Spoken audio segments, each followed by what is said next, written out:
Now Buddhaya. We all know that letting go of the anger, letting go of the resentment is not as easy as we think, right? People might say to us, let it go, forget about it, don't think about it. And what had happened, happened.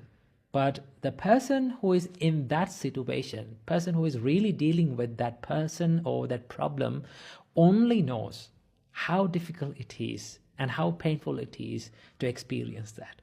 But here's the thing.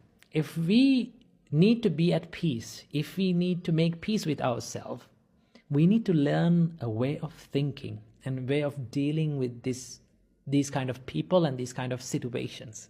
And that is why I need to introduce you to a way of thinking that Buddha taught us to do, to deal with such people and to deal with such situations, right? The reason why I needed to make this video is that the other day I was reading this sutra and I came across this one part of this sutra, which is I find really inspiring and really valuable advice from the Buddha. First of all, let's take a look at what Buddha has to say about this. The Buddha says, one may apply to that person the fact of ownership of karma. Let's name this way of thinking as the ownership of karma.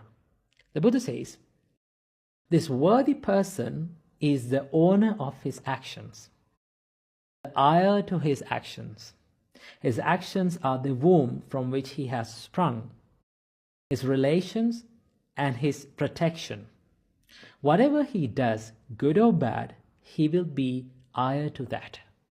To remove the grudge or remove the resentment of someone, the Buddha advises us to look at their karma. Now, what do you mean by karma? Karma is the action, karma is the intentional actions that we do from our body, from our speech, and from our mind, right?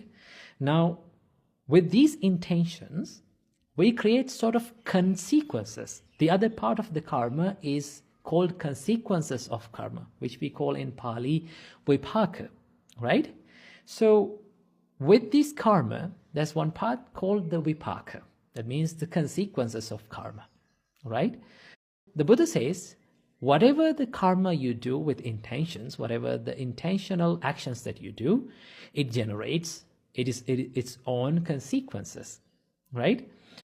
The Buddha says that if someone does actions with his body, speech, and his mind with an impure intention or impure mind, the suffering follows that person like a cartwheel follows the ox.